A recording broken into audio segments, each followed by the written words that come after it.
Office, Shawna? No, this is actually in the basement of our house. Yeah. I know the other day I thought, where are you in a warehouse? Office, Yeah. Shawna? No, What? this is actually in the basement.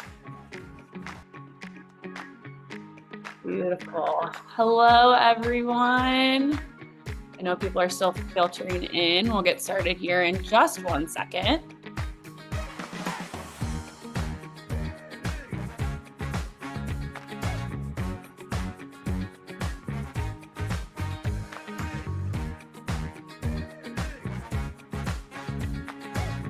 Hi, everyone. Thanks for joining. Go ahead and get settled in. We're going to get started here in just 1 second.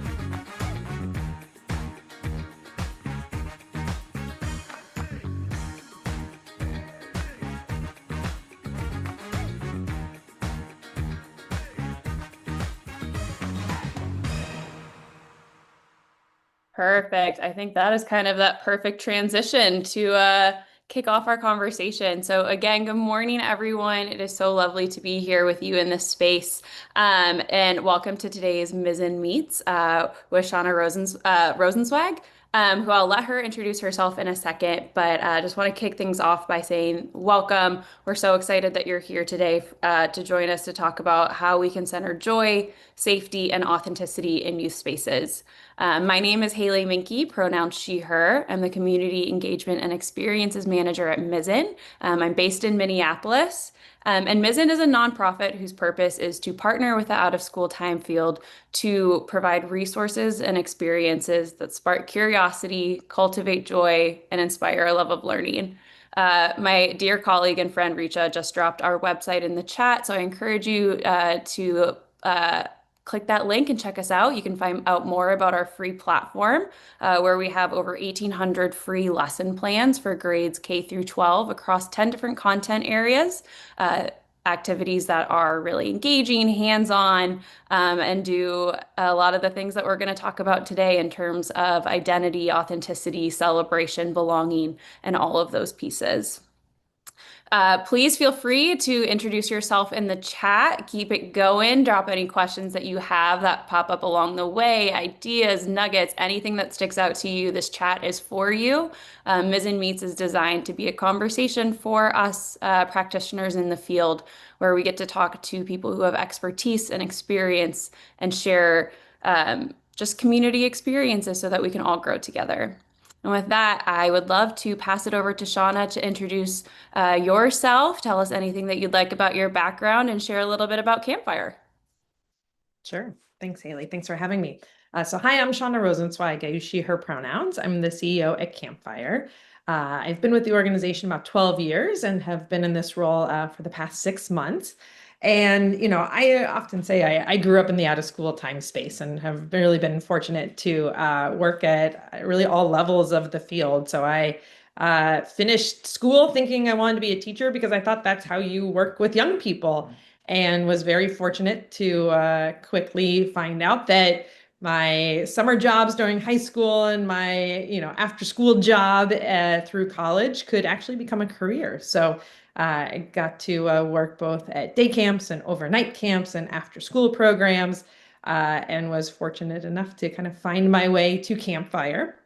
And I think what really drew me to Campfire is, it's an organization with a rich history. We're 115 years old, and we were founded at the time to provide young women an opportunity to experience the outdoors in a way that only young men had the opportunity to at the time. And fast forward, through the decades, Campfire has continued to center inclusion and belonging in its work, finding ways for young people who historically may not have had access or felt welcomed or like they belonged in outdoor program spaces.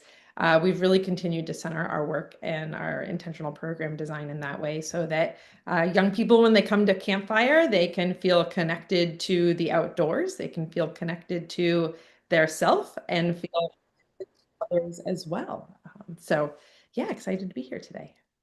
Absolutely. And I love that you shared that part about your journey because I'm realizing it more and more that the more folks I talk to in our field, we all kind of had this back roads, loopy, not a straight path into out of school time experiences. A lot of us also explored education or were introduced to youth programming through sports and coaching, but it's really fun to hear all of these journeys take all of our field in so many different ways. But then we all eventually found our spot here in youth development and the out of school time world. And then it's so fun because everyone's bringing in this rich tapestry of experiences that impact how they show up and create spaces for youth because they have so many rich experiences to pull from. And so I would love to kick us off with kind of our first question. What is one small moment of joy or connection or authenticity that you've witnessed recently that's reminded you why you're in this work? Yeah. So there's two moments. I'm going to cheat. There's two moments that come to mind. Tell us Uh, as many as you want. so, uh, so I live in Seattle and recently had a chance to visit one of our campfire camps a couple hours north of here. And at the time, there was a fifth grade class at the site, participating in their outdoor school experience. And, for many, it was the first time they had been to a summer camp setting. It was the first time that they had spent multiple days in the outdoors. And this camp property sits right up on the ocean. And to watch the young people, they were kind of combing the beach looking for hermit crabs. So there was not a clear, like, okay, here's how this activity goes, or anything, but there was this opportunity for them to kind of roam and explore, and lots of feelings of picking up a little crab for the first time, and also trying to be careful with it and delicate. But to hear just like the shrieks of excitement of like, oh, we found one, and as they were finding bigger ones and smaller ones and dead ones and live ones, there was so many feelings and just excitement and enthusiasm wrapped up in it. That was a fun moment for me to like just kind of recognize that the joy when young people are able to just kind of be present in the moment that comes with that. The other one that stands out for me was visiting one of our after school programs in Anchorage, Alaska, and the young people were cooking their way through the states. And what that meant was each day or each week they were making a different recipe together that had its roots in a different state. And what was really fun about watching them as they were making their cake for that day, I believe they were on Connecticut, was it gave them the chance to both build connection with each other, right? That they were so excited, they were all kind of had a purpose, a role to contributing to making this cake. And then the community that was building as they were both eating that cake, and though the connection to the States was also giving them the opportunity, for many of those young people, they were not born in Alaska. It gave them the opportunity to talk about their interests. Maybe there was a state they wanted to visit, or they had connections or roots in a different state. And so for them to be able to kind of tie in their lived experience was a really special moment to watch them light up as well. And these were young, early elementary kids. So it was really fun to kind of see the joy on their faces in that moment. I love that. And I love that you picked moments that were both unstructured in kind of combing the beach and finding the hermit crabs, and then also the structured activity where there's moments where they can just be kids and be free and play. And we'll talk about it a little bit more in a second, but play is such a powerful tool for youth identity and belonging and connection and community. But then also this structured activity where there is an adult in the room kind of guiding them through setting up the experience, but then also, to your point, stepping back and letting them hold the conversation and start to create those connections to their personal lives and share about each other and create their own community within the structured activity. And there's something that I've seen shared on the campfire blogs and in different spaces that is really stands out is this concept of joy as power, where it's been shared that we believe joy is more than a feeling. It's a signal that you are safe, that you are seen, that you belong, and that's where thriving starts. And I see that in both of those moments that you're sharing, where joy is the driver, and all of these amazing relationships and skills and learning experiences are coming from that. So I'd love to hear more about where does that come from at Campfire? Where did this joy as power driving mission start? Yeah. So I think it's really in kind of the intentionality behind our programming, and really how we support and develop our staff. And so part of what we talk about is it's less about having kind of this magical curriculum, right? There's so many amazing sources like Mizzen, right, that provide high quality content. And it's having program facilitators that are really intentional in kind of how they weave those programmatic pieces together. And so, what I mean by that is, for a young person, a program, I was just talking to one of our camp directors the other day and who's actually an alumni of the program. And what she was saying was, she had no idea as a camper that, the name games they played where they got to share their names, and their pronouns, and then the community building activities that came next, and then the interest exploration and kind of the sense of purpose and the different ways that at the time the activities just felt like, hey, these are fun things you do at camp or at your after school program. But they were actually really intentionally placed kind of and scaffolded in that order to support young people to be building that sense of belonging and joy, right? And one thing, as we've asked young people to tell us of like what brings you joy in these programs, what, makes you really hold the power in them is the ability for them to feel like they can just be. And, there's some different ways to kind of understand that, as they've kind of shared with us. But one is like, I can just be myself, right? I don't have to hide who I am. And I know that kind of Campfire will keep that safe and respect that. So I got to tell you what name I want to be called. I got to tell you what pronouns I want to use. And then it also, I think, goes deeper, right? Of like, hey, I can be the soccer star here, or I can explore a new talent and like maybe discover that I really love, exploring the arts or just the opportunity to like stare up at the sky, and actually like it's this actual moment of rest and recharge for young people. And by having the opportunity to kind of choose your pathway through that really is both provides joy and provides power. And I think, really has those two kind of connected in that way. I love that. And something that you keep mentioning that I think is so imperative is that the youth feel safe in the first place because safety and belonging go hand in hand. And I know that's something else that you've shared in some of your blog posts is that without safety, there's really nothing, right? Youth have to feel safe to connect with another person, to share these identities, to figure out who they are, to try a new activity and fail and know that it's going to be okay, or try a new food and have that be a safety thing too. And so, something else that I think that is also something else that you've shared that has also really stuck, and something that I strongly believe in as well is that inclusive spaces don't happen by accident. Safety is not inherent in spaces. Inclusivity and belonging are not there from the get-go. It takes intention, it takes listening, and you shared this in one of your blog posts that made me chuckle, but sometimes it includes tearing up old rules that no longer serve us, right? And bucking against status quo just because that's been the transition.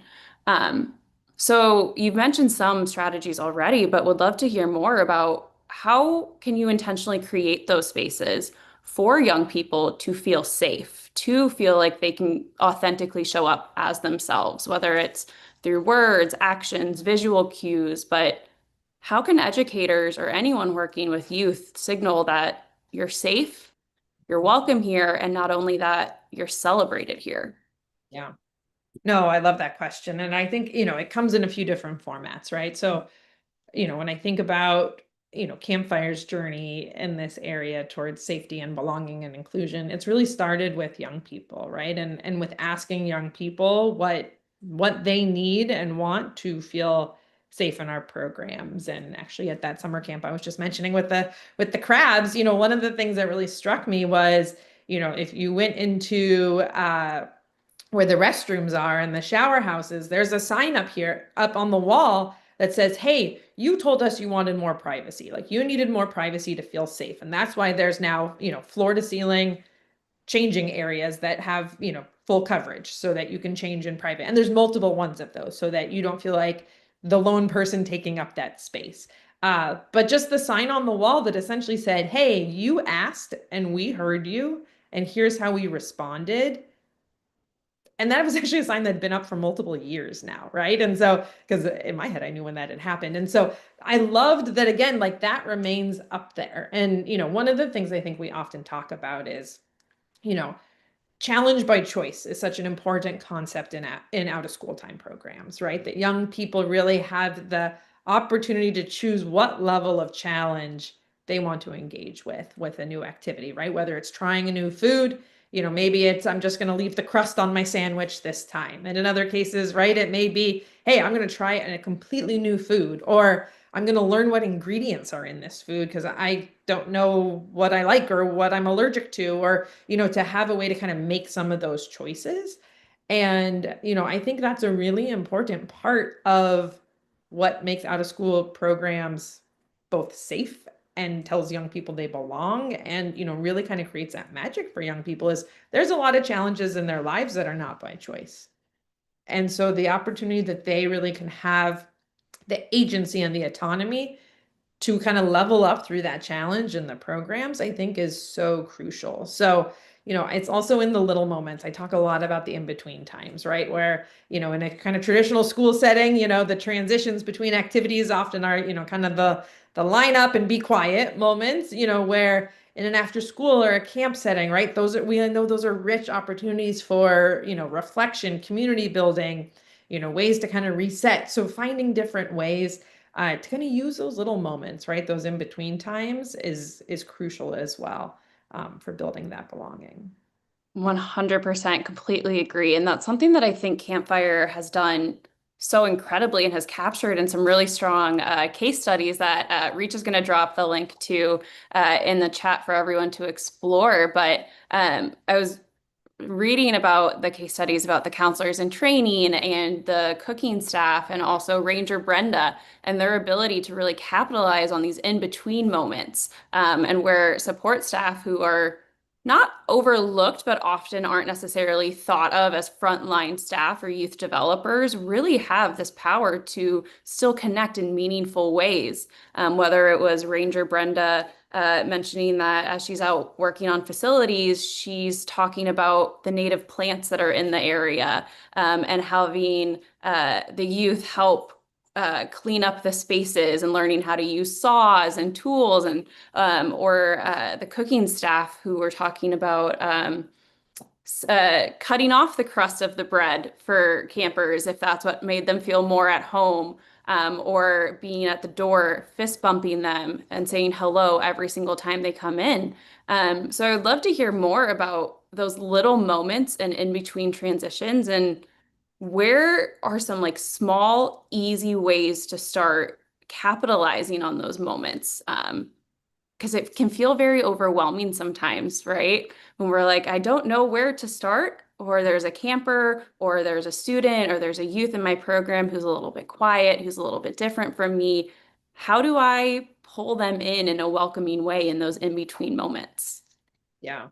So I think oftentimes it's things we think of that make up a high quality program, right? But there may be the things that, feel like second nature to us, which is great at this point, but making sure that we're really, yeah, we're still remembering and being intentional about them, right? That, greeting young people as they come into the program every day, right? Like getting down at their level, right? Getting eye level with them, remembering their name, right? Or, even things like sharing, your name and pronouns, or, we use a lot of signage, or pins or stickers, or, just different things that are, convey messages of you belong here, right? And so, that really kind of set the tone. Another way is through group norms, right? We always want to start every program by establishing group norms. And so it's really young people contributing to that, to setting the culture that they want in the program as well. But again, I think just taking time to stay curious, reflection questions I love, because again, that gives young people opportunities to not only be making connections between the content, but also building relationships with each other as well. And I think, as the direct delivery staff or the program provider, also thinking about who are the other adults in this space, right? And how can we model that same relationship building, right? I mean, reading through those case studies, which I love, it reminded me, I was talking about, everyone wants to be, essentially the junior ranger and follow Brenda around to improve the camp facility. It reminded me of, at my own elementary school, Martine, who was the head custodian, was a legend, right? And families would pay hundreds of maybe even thousands of dollars, at the school auction to be Martine for the day. And once I got older, that, and of course that was the coveted thing you wanted was to be Great. the custodian for the day, and he might take you up on the roof. But like but the power in that now that I see is again, it's that relationship building, right? Like Martine saw kids and helped them feel a sense of purpose in that setting. And I think again, whether it's, in the dining hall setting or, on the camp property, it's folks that right, they're looking out for you. And yeah, they want you to succeed and they want you to be happy and to be okay in those moments. And so, yeah, I think it's looking for those little moments of connection that really go a long way with young people. 100%. And I love what you're sharing too about signage. The physical space that we're in dictates a lot about who is welcome, who belongs there, who is celebrated. And that was something else that I loved about Ranger Brenda's case study was talking about if a youth shows up to a campsite where the grass is overgrown or things are broken, that sends a sign, right? So it's even the physical space, everything that we touch sends a message. And I love the You Belong Here t-shirts that Campfire has. So even something like that, where that's the first thing a camper sees when they get out of their car is the pins, the flags, the signage that's you're here, you're welcome, you're celebrated. And something else that I know that Campfire does is like having fidget toys or sensory, having headphones, earplugs, spaces where youth can kind of step away and sometimes really overstimulating environments. And I believe that that also came from some research and surveys that y'all did. So I would love to hear more about how are you finding out that youth experience in a really intentional way, and then connecting it to changes that reflect what they need. Yeah. So we've really spent, the past decade focusing on designing for belonging. And when we think about that, we are so intentional around not centering young people as the problem to be fixed, but instead saying, hey, what can we improve about this program space that tells all young people they belong? And so a lot of that has kind of been looking for, who are the young people on the margins that would have the hardest time fitting in this space or being told that they are safe here. And so, a few of my favorite examples are, one of the things we found was, for non-binary and trans young people, swimming felt really uncomfortable, right? And so like there was a lot of hesitation, a lot of stress and anxiety and worry around afternoon swimming time, right? Whether it was day camp or overnight camp. And so in these examples, we've really looked for kind of the curb cuts, as I like to call them, right? But it's like, while curb cuts were put in, right, to support, folks who were using or are using wheelchairs and adaptive mobility devices, they benefit everyone, right? If you're pushing a stroller, I have a very old dog that, is blind now that can't, will fall off a curb, but there's so many benefits, right? The kid on the scooter, there's so many benefits to the curb cuts. And we've kind of looked for that across the design of the program spaces as well. So, right, we introduce calm corners to many of our program spaces where, again, it's a space for young people when they are feeling overwhelmed or anxious or worried.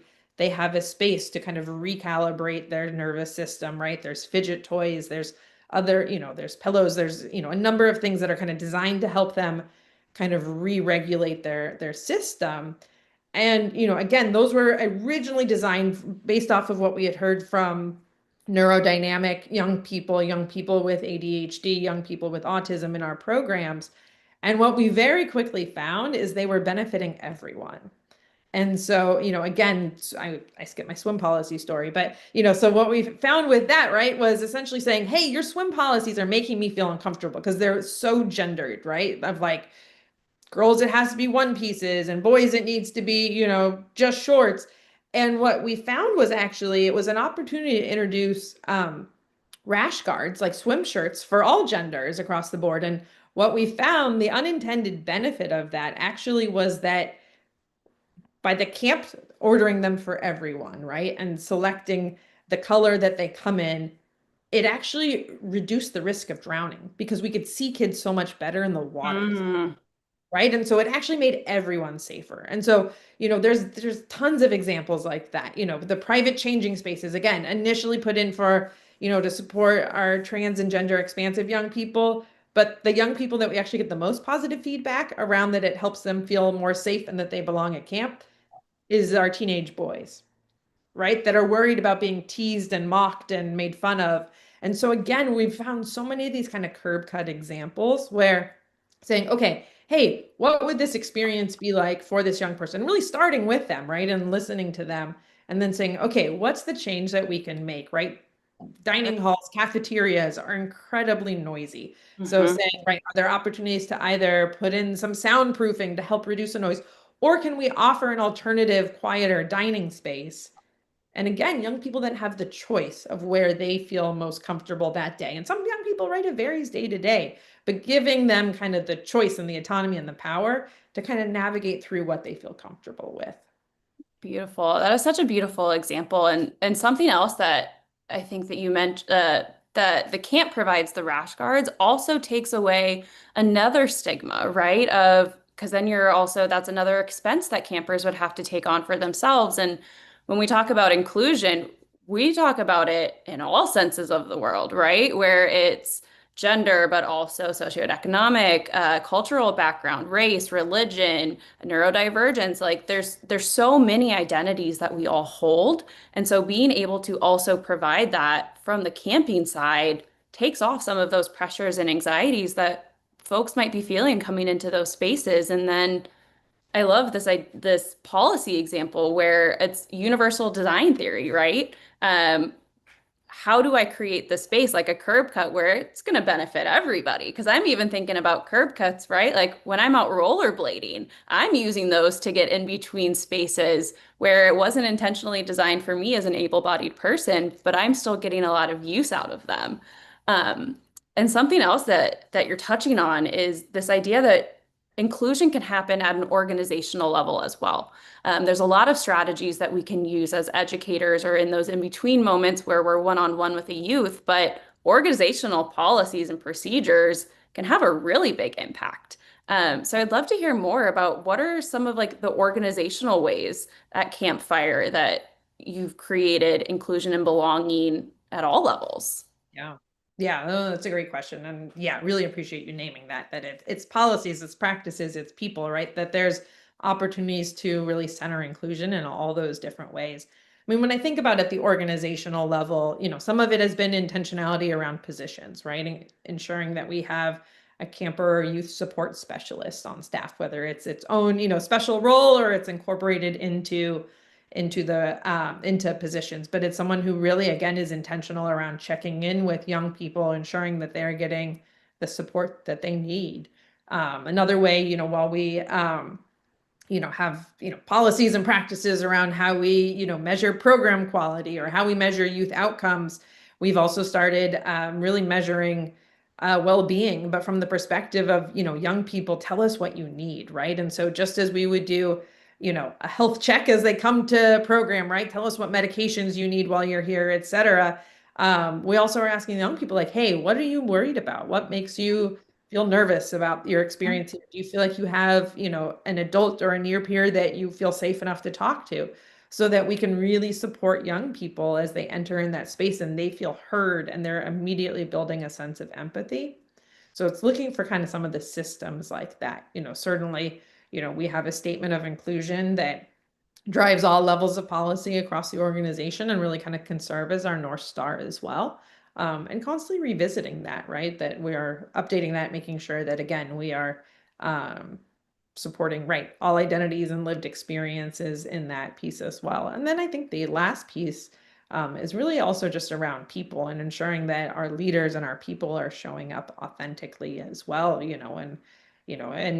it starts with me, right? I make sure that, I show up, fully as who I am, right? Folks know that, I'm a member of the LGBTQ plus community, right? That I'm a parent of two young kids, right? So that, that again, we don't live in silos and in roles. So there's the opportunity to really, again, kind of model that authenticity to show young people that they're safe and they're welcome in our programs. Beautiful. And I love that because it's also, especially as the CEO, like you said, you have to model it first. And there's something really vulnerable about putting all of your identities out there. And vulnerability goes hand in hand with authenticity and brave spaces and joy and community. And so, what are some strategies that you've either employed as a leader to step into that vulnerability or that you've helped your staff explore? Yeah.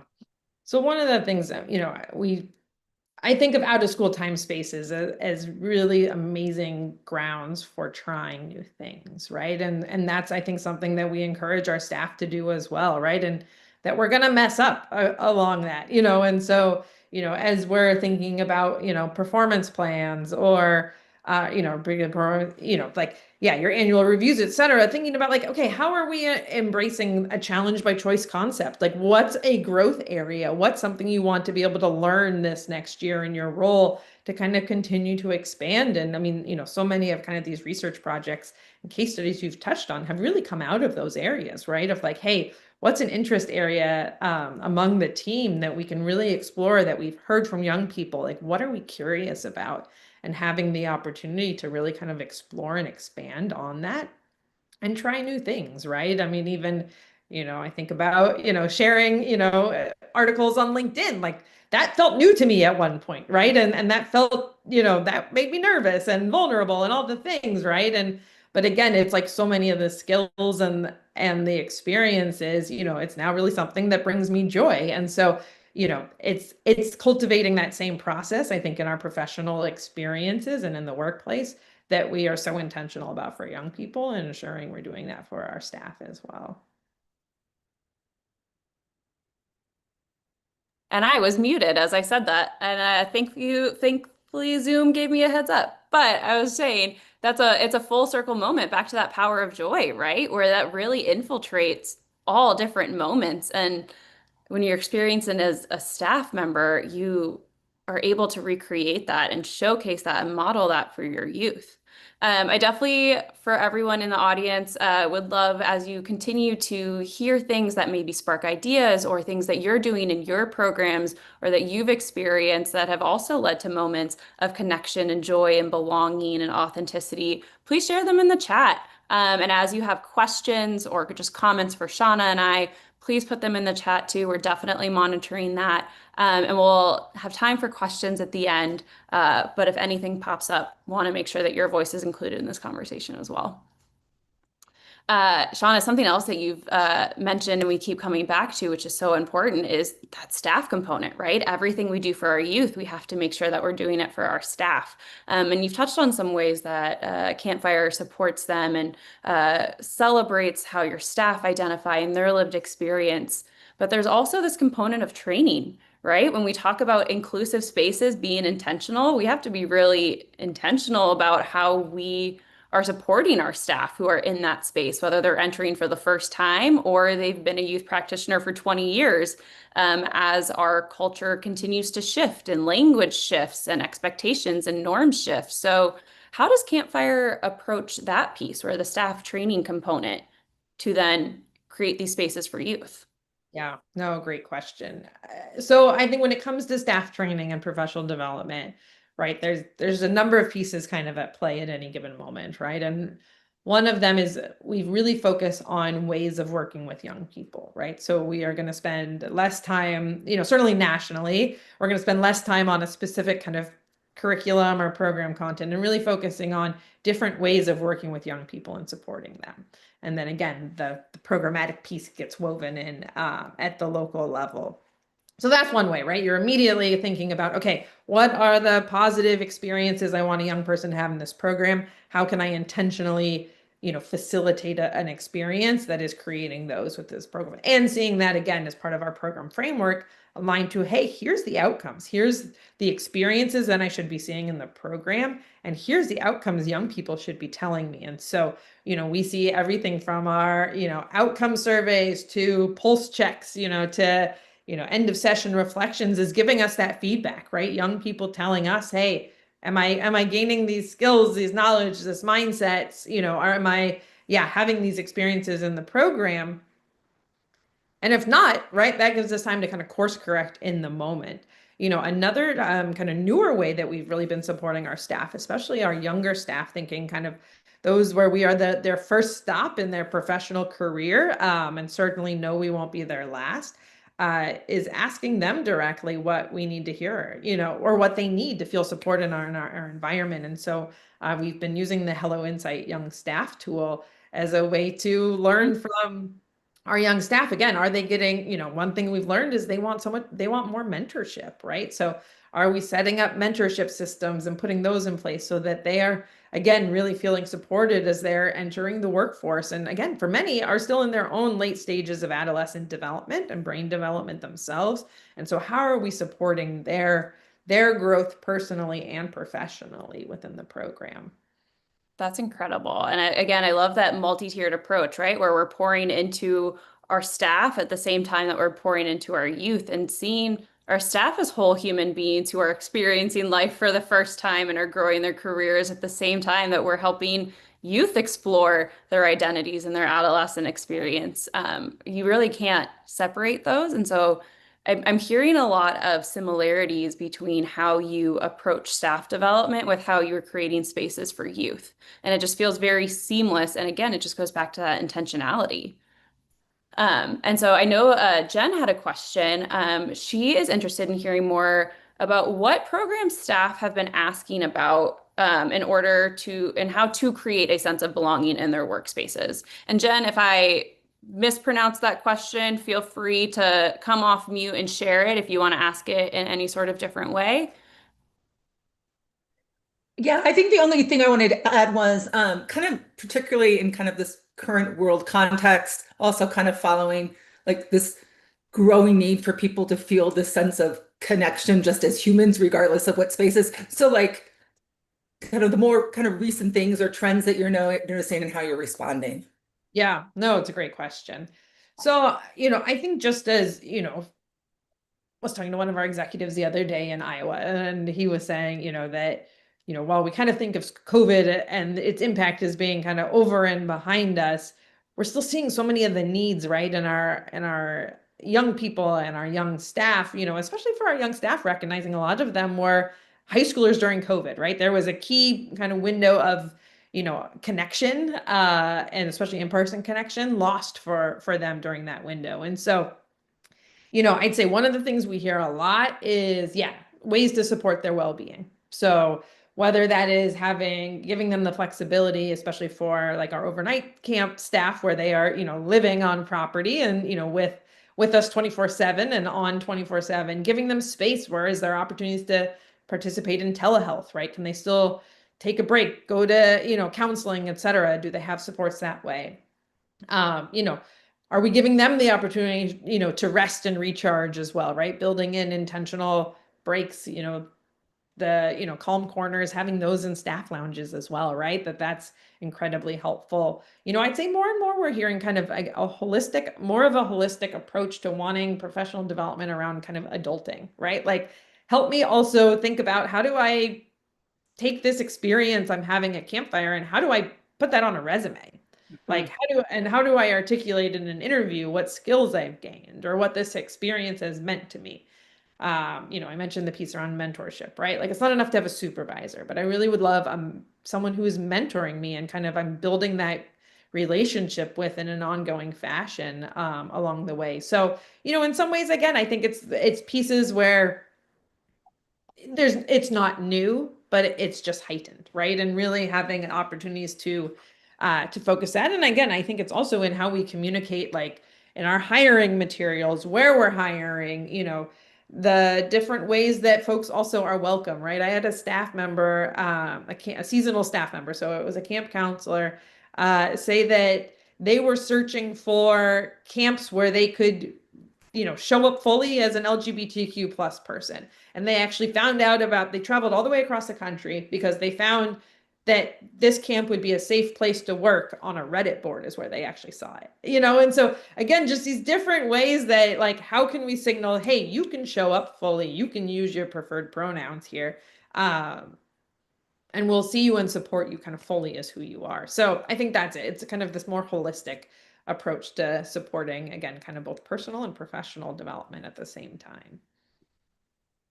That's so beautiful. And I think it's hard to Jen's point, we don't work in a vacuum. We work in a greater context of what is happening in the world. And when certain folks are in charge and the rhetoric that is out there, and we're talking about organizational policies, right? National policies and where funding goes and things like that. And we can't separate the work that we do from this greater context. And so how is Campfire and you as a CEO, how are you navigating this ever-changing climate where there are many communities who feel under attack and who don't feel safe? And how do you continue to create these brave, safe havens for them where they can share about it on Reddit boards, and then it leads to a career opportunity across the country? Yeah. So I think part of it is really staying true to our values, right? That, we know who we are as an organization, and, regardless of funding climate or political climate, that will remain our North Star. And so that, I think, is one piece that helps, right? I think also in terms of kind of navigating these moments, kind of thinking about universal design, right? That it's not, our policies and approaches are designed to support everyone, right? And we may design from a specific experience at one point in time, but ultimately it's designed to support everyone. And so again, it's not targeting in any way, even if it's meant to support, but it's not kind of drawing attention or spotlight to a specific identity. I think the other piece is really, recognizing like we can't do it alone, right? And like Hmm. I think so easy for organizations to kind of exist in silos, but really recognizing like one, like it's too heavy of a burden for any organization to try to provide all the services. And Right. so really, how can we through partnerships best support young people holistically, right? So if young people are, experiencing food insecurity or, need help suddenly navigating, a FAFSA process or getting a passport, that we have connections and partnerships and kind of relationships in place to provide a more holistic support to young people. Because again, it's a lot to do it all, and we shouldn't all be doing it alone too, right? That's where I think the magic of partnerships really comes in, is that, you know, young people don't experience their days and their lives in silos, and, we shouldn't be either as the Mhm. organization to support them. So finding new ways to work together, again, making sure even like as schools become, potentially less safe or supportive for young people, because of policies in place, making sure our programs are prepared to welcome them, right? And how do we support kind of that transition of care? We talk a lot about that concept in and out of our programs, right? As young people transition, whether it's back into the school year or, as they go, home or, to their caregivers at the end of the day, that we're really thinking about what's the transition of care and how do we support that in this moment. Perfect. Thank you so much for sharing that, Shawna. And again, if you have any questions, I just want to take a quick pause and open it up for anyone who might want to come off mute and share any questions that you have or thoughts you're having. If there's anything that's really resonated with you, I want to make sure that we have that opportunity. So if you have something, feel free to come off mute. And if not, don't worry. I have a ton more questions. I have somewhat of a question, and Shawna, I'm going to ask because you mentioned LinkedIn, and that's how I rediscovered Campfire. I was a Campfire kid of the 90s. Wow. um, but I somehow stumbled upon something you shared and then became an avid follower of how you share about the work you do. And I won't lie, like having like organizational envy because I don't feel I'm at Girls on the Run. I'm part of a local council here in San Antonio. But I've been around now for 5 years in my role, and I haven't seen Girls on the Run be able to capture what it is I'm seeing you and your organization capture by the way that you as the leader are sharing. And so you mentioned like how that maybe felt weird at first, but it's working because people like me are like seeing and like saving the things you share. I'm like constantly sending it to my executive director, like, look at this, look at, things like that. So do you have any, I hope this isn't too far off the topic of the day, but do you have any maybe advice or ideas for how an organization can utilize things like that or get started on that journey, Yeah. especially from the leaders?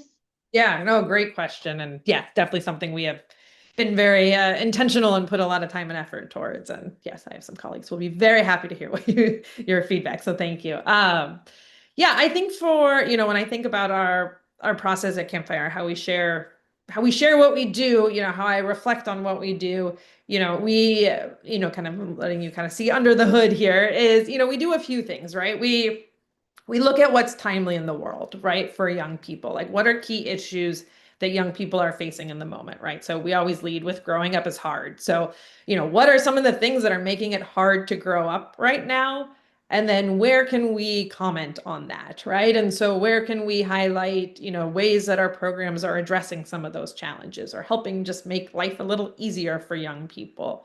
We're also really intentional about storytelling and building it as a muscle, right? It's not something that comes, naturally to most people, myself included, right? And so really thinking about it kind of as a muscle to build, and just, starting and trying and, doing it regularly is, but again, just kind of looking for, yeah, there's opportunities to connect in organizational values or, yeah, observations or experiences or what we're hearing from young people in our programs, and then kind of share that out with the broader field. We also think a lot about, like, how can we lift all boats, right? That, you know, Campfire can only serve so many young people. We of course we want to continue to serve more and more, but where do we maybe have a nugget of knowledge or experience or perspective that we can share that will help others as well, or, that'll start a conversation, right? So, we've been very fortunate also to be able to, through things like LinkedIn,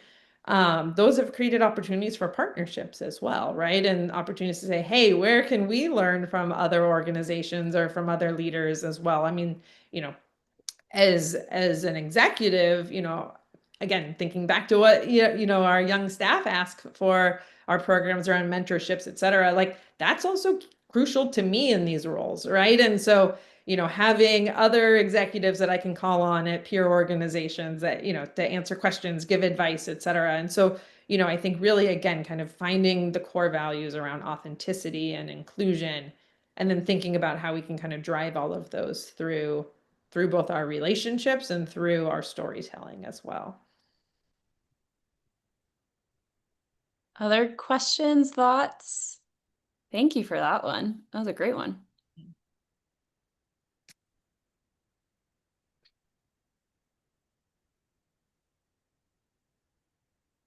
Cool. Well, if other ones come up over the next couple of minutes, again, feel free. Definitely want to have time for everyone's questions to be answered. But Shawna, I have another one for you, because don't worry, I have a million questions and I would pick your brain all day if I could. But something that you mentioned earlier, and I think we can't talk about authenticity, and joy and safety in spaces without acknowledging is, to your point, we mess up, right? We're humans too. We're adults. And we are in this position of power with youth, and what we say and do carries a lot of weight. And as intentional as we can be, and as yeah, just as intentional as we can be, sometimes we say the wrong thing, we have the wrong reaction, our facial expression fails us because we are humans too. And so in those moments where we aren't giving the best piece of support for a young person, how do you rectify that? How do you reconcile it? And how do you recenter the joy and safety in those spaces? Yeah. Ooh, good question, and something I feel like I'm still still growing on, especially as a parent myself. Always. Yep. Yeah, right. I mean, some of the things that come to mind, right, is again like the opportunities to like take a literal or figural step back and just like, hey, okay, how do I kind of not react, but how do I kind of take a moment, pause, think before responding in those moments. I also think there's tremendous power in just naming the mess up, right? Like, hey, I messed this up. I'm really sorry. Like, here's what we're going to do to fix it. I am an immediate fixer and problem solver. And so, but sometimes there's also power in not trying to fix everything right away, right? And so that's been something I've had to learn as well. But again, I think, yeah, the goal for young people, right? And for ourselves is not perfection. And so again, really, I think always kind of bringing folks back to, okay, hey, how is this progress, right? And hey, what might we do different the next time? And I think part of that is also having that, that trusted friend or thought partner or mentor to check something with, like, hey, how did I show up in that moment? Is there something I could have done differently? And again, it's the same we want in those relationships for young people as well, right? Like that's kind of the power of a lot of the near peer relationships, whether it's, a day camp aide or, an after school program assistant or a counselor in training, that they can really kind of walk that line between, friend and mentor and say like, hey, like, how do you feel like that went? What could have happened differently? What would have changed the outcome of that situation? And so, again, I think kind of taking that moment of pause. We have an amazing camp nurse that wants to just even taught me the power of like taking the long route. And I think right as we're kind of in the like a Russian grind culture all the time of like, oh, I never would have thought about like just go for the longer route to somewhere, whether it's in an office space or, at a camp property or you're walking somewhere, to give you the extra few minutes to just like reset, to think a little bit deeper about something, and allowing you to kind of show up better in that space when you do kind of get to your destination. So I think about that one a lot.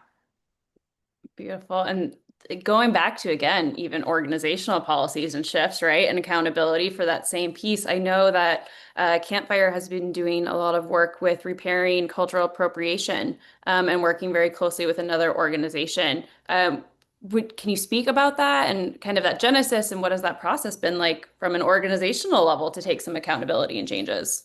Yeah.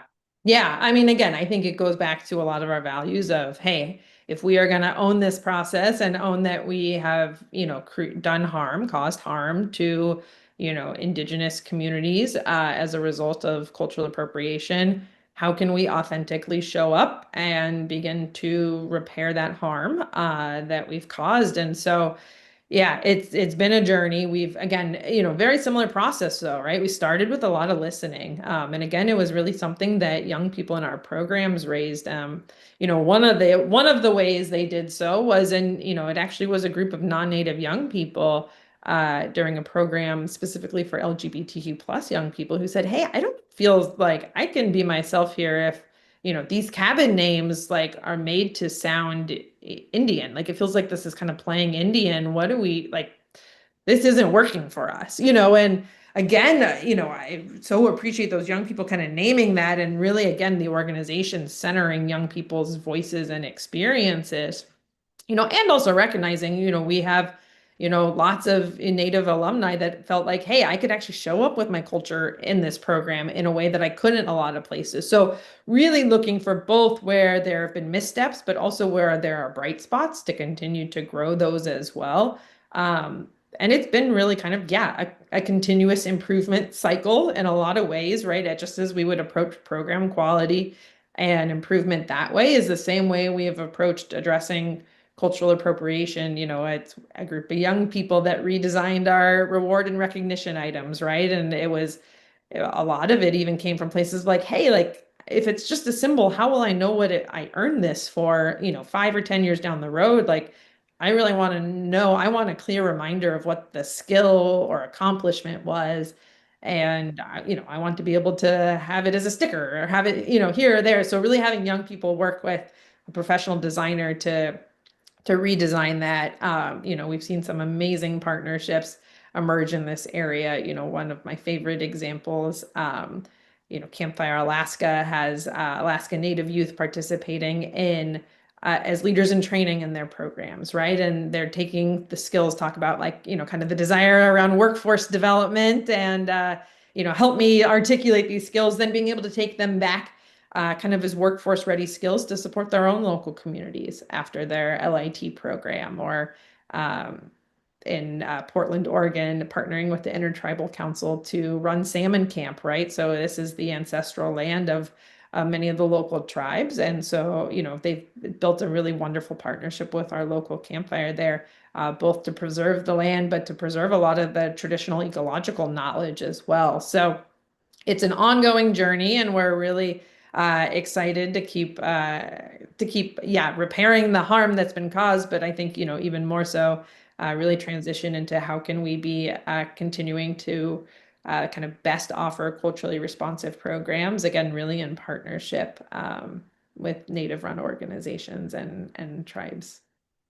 Thank you for sharing all of that and for, again, that vulnerability, right? To even be like, yeah, our organization messed up, right? And that we're taking steps to not only repair that harm, but also to bring in that joy. And I love that this universal design theory applies not only in physical spaces, but even in the programming we run, the offerings that we run, right? Where there's so much that we can learn from our indigenous populations, where even though that's not my cultural background, my world is opening up by these different perspectives and experiences, and I'm more connected to the place that I live because I have more knowledge. And I also just love that in every example that you've shared, it is centered in youth voice.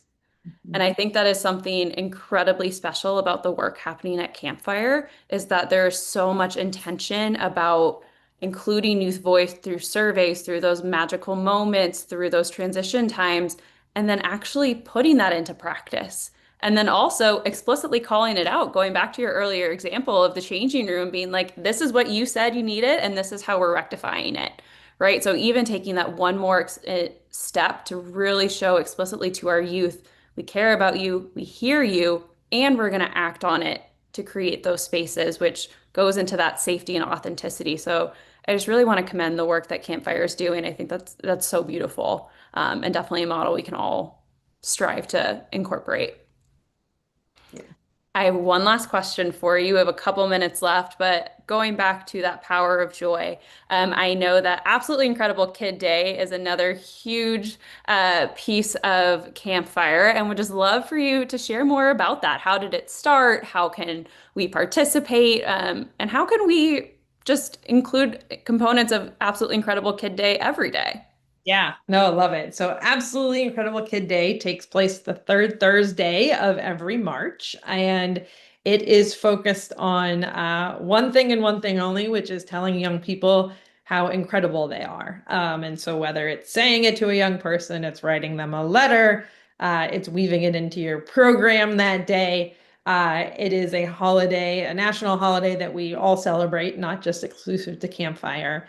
But we've been celebrating since 1997. And again, each year, we're so proud that, collectively as a field and across fields and, industries, we're encouraging folks, to just get out and tell young people what makes them incredible, whether it's, a young person that's in your life or your program, any way of connection. And again, really rooted in that we often don't take the time to pause and recognize like what makes a young person incredible. And, sometimes it's not just saying you're incredible, but giving them the why behind that, right? Of like, hey, here's what I see in you, or what I'm noticing in you, or how you've grown or changed or developed. And really, kind of creating that sense of hopefully building kind of a sense of purpose and inspiration and confidence in that young person. So lots of different ways to celebrate. Yeah, we're encouraging everyone to start thinking about it now for next March. But yeah, there's resources, program content, letter templates, you name it. Any of these tools are available. And yeah, we hope you'll join us in celebrating the young people in your lives. Beautiful. And we will make sure that we include those resources in our follow-up email as well, so that we can start prepping for the third Thursday of March 2026. But to your point, there's so many things that we can be doing every day and every moment in between to celebrate the amazing youth in our lives, and also the amazing staff that we work with, since that is also something, a key takeaway from today is that we have to pour into our staff just as they pour into our youth. And so with that, Shawna, I want to give you the biggest thank you. Thank you for bringing your energy, your expertise, your intention, and your own joy into this space. This hour has flown by for me. Like I said, I could continue to talk to you forever, and I definitely will. follow up offline. But just wanted to give you a big thank you. And thank you everyone else for joining, asking your questions, and participating in the chat. Have a lovely rest of your Thursday. And we'll chat soon. Bye, Thank you. everyone. Thank you, Shawna.